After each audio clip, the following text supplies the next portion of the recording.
जीजी तुम कल गए रही के शादी में, मैं तो ना जा पाई। जीजी कल ये बड़ी रात गए आए और पड़ोस में भी शादी थी तो हम वहीं चले गए। वह लोग भी कई बार कह रहे थे, आने को तो जाना पड़ा। जी यह सुबह की सैर पर आज का हॉट टॉपिक था। मुझे सुबह की सैर बहुत पसंद है, वह भी गुलाबी ठंड के मौसम में तो मेरा घर लौटने को जी नहीं चाहता। सब तरफ सुंदर फूल, चारों तरफ खिले फूलों को देखकर ऐसा लगता है जैसे धरती पर किसी ने रंग बिरंगी सुंदर सी चादर फैला दी हो। फूलों की सुगंध से तो वातावरण ही नहीं, मेरी तो आत्मा तक सुगंधित हो जाती है। सुबह की ठंडी हवा ऐसी जगह देती है जैसे वर्षों तक आपको सोने की इच्छा ही ना हो। चिड़ियों की चहचहाहट किसी सुंदर संगीत सी लगती है। नहीं तो इस भागती जिंदगी में कान फाड़ गाड़ियों की ध्वनि के अलावा कुछ नहीं सुनाई देता। कभी कभी तो इन गाड़ियों के ध्वनि से तो ऐसा जी घबराने लगता है कि मन तो करता है फिर से वर्षों पुराने समय में लौट जाएं। नन्ही नन्ही ओस की बूंदें ऐसी लगती है जैसे घास पर किसी ने मोतियां बिखेर दिए हो। हर सिंगार के नारंगी सफेद फूलों की जमीन पर बिछी चादर पर मन मोहित हो उठता है। लगता है जैसे स्वयं वनदेवी आई थी और उनके स्वागत में यह सारे पुष्प बिछ गए हो। हर सिंगार सदैव से मुझे मोहित करता रहा है। उसकी खुशबू में ऐसा मन डूब जाता है कि लगता है उसकी चादर बनाकर लपेट लूं।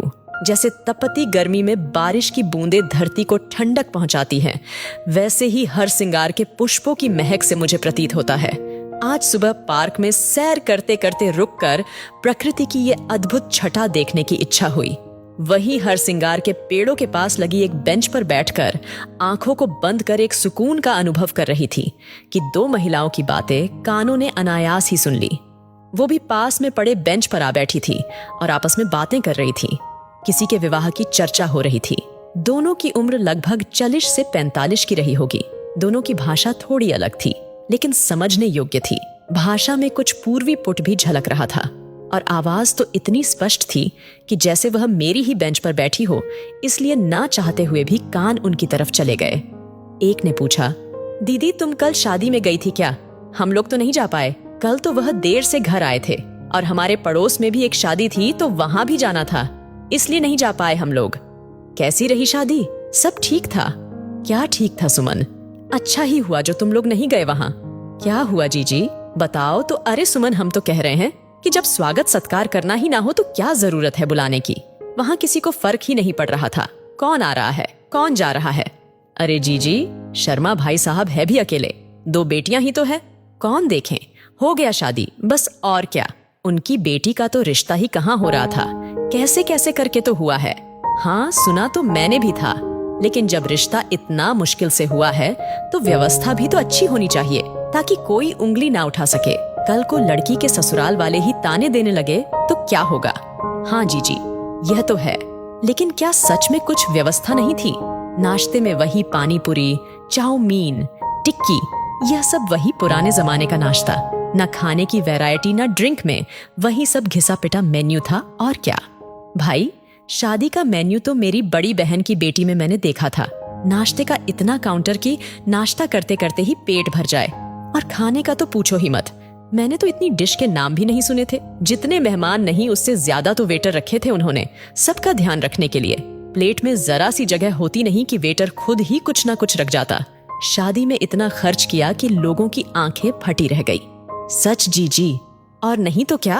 अरे भाई लड़का भी तो अफसर खोजा है तो खर्चा तो करना ही पड़ेगा। हाँ जीजी यह बात सही है। अच्छा रिश्ता मिल गया सो करके गंगा नहा ली मेरी बहन भी। लड़की का ग्रेजुएशन होने वाला था, उम्र भी तो हो गई थी शादी की। देर हो जाती तो रिश्ता मिलने में दिक्कत होती है। लेकिन जीजी मैंने तो सुना शर्मा जी ने भी अच्छा खर्चा किया शादी में। शादी का वेन्यू भी तो अच्छा था। अरे कुछ अच्छा नहीं था, स्टेज तो ऐसा था कि 4 लोग ठीक से खड़े नहीं हो सकते। खाक अच्छा था। तभी एक 14-15 साल की लड़की उधर से टहलते हुए निकली। दोनों महिलाओं को देखकर उसने तुरंत उन्हें प्रणाम किया। उसके प्रणाम करते ही एक ने कहा, खुश रहो प्रिया, तो दूसरे ने कहा, जल्दी से अच्छा घरवर, मिले सुखी रहो। आज स्कूल नहीं गई क्या? नहीं आंटी, परीक्षा की तैयारी के लिए छुट्टियां हुई है तो स्कूल नहीं जाना है, इसलिए सोचा आज बाहर टहल लूं, फिर कोचिंग भी जाना है। अच्छा कोचिंग चल रही है क्या अभी? हाँ आंटी ठीक है मैं चलती हूँ, नहीं तो लेट हो जाऊंगी। प्रणाम आंटी। ठीक है बेटा जाओ। लड़की के जाते ही दोनों महिलाएं शादी के मेन्यू से हटकर उस लड़की पर आ गई। अब उनकी बातों का टॉपिक वह बेचारी 14 साल की छोटी बच्ची थी। जीजी कितनी बड़ी हो गई है, प्रिया और रंग रूप भी ठीक है, अच्छी लड़की है, कभी इधर उधर घूमते नहीं देखा। तू भी ना सुमन पता नहीं कहाँ रहती है, देखा नहीं क्या, कैसे कैसे कपड़े पहनती है। इतनी बड़ी लड़की को कौन घर में बिठा कर रखता है। जवान हो गई है, शादी ब्याह करके अपने घर भेजो, पता नहीं क्या शौक पाल लेती है। आजकल की लड़कियां कहीं कोई ऊंच नीच हो गई तो मुंह दिखाने लायक नहीं रहेंगे। इससे ज्यादा उनकी बातें सुनी नहीं गई। ऐसा महसूस हुआ जैसे कोई मेरा गला घोंट रहा है। अब फूलों की महक भी अजीब सी तीखी लग रही थी। उनकी बातों से मन में क्रोध उत्पन्न होने लगा। तभी वह दोनों महिलाएं गेट की तरफ बढ़ गई, क्योंकि गेट पर सब्जी और फल के ठेले वाले आने लगे थे और लोगों की गहमा गहमी उधर बढ़ गई थी। शायद इन्हें भी कुछ लेना होगा, इसलिए वह भी उधर चल दी। लेकिन उनकी बातों से अंदर का विरोधी स्वभाव जागृत हो गया, जिसे शांत करना मेरे लिए आसान नहीं होता। बार बार मन में सवालों की झड़ी लग रही थी। इन सब बातों का क्या महत्व था? एक पिता अपने जीवन की सारी जमा पूंजी खर्च कर रहा है अपने बेटी के विवाह के लिए। इन जैसे लोग जिन्हें विवाह के इंतजाम में तो कभी साज सजावट में, कभी खाने नाश्ते में कमी लगती है, विवाह में जाते ही क्यों हैं? नव युगल को आशीर्वाद देने या कमियां निकालने या खाना टेस्ट करने। खाना क्या हम अपने घर में नहीं खाते या वहां फोटो खिंचवाने जाते हैं? सहयोग की दृष्टि से तो आजकल लोग विवाह में जाते ही नहीं, ना उनके मन से आशीर्वाद ही निकलते होंगे। लेकिन एक बात जानने की इच्छा जरूर है मन में कि हम अपनी जमा पूंजी अपनी बेटी की विवाह के लिए खर्च करते हैं। विवाह में अच्छे से अच्छा सब हो, इसके लिए अपने और अपने परिवार की कितनी इच्छाएं, कितने सपने नहीं पूरे करते। बेटी के पैदा होते ही उसकी विवाह की चिंता करने लगते हैं। क्या वही जमा पूंजी हम अपनी बेटी के शिक्षा, उसके स्वास्थ्य और उसको आत्मनिर्भर बनाने में खर्च करें तो उसे अच्छा जीवन साथी स्वयं मिल जाएगा। लोग जब आशीर्वाद देते हैं तो लड़कियों को कहते हैं सुखी रहो, अच्छा घर वर मिले, और अगर वह शादीशुदा है तो कहेंगे घर संसार बना रहे।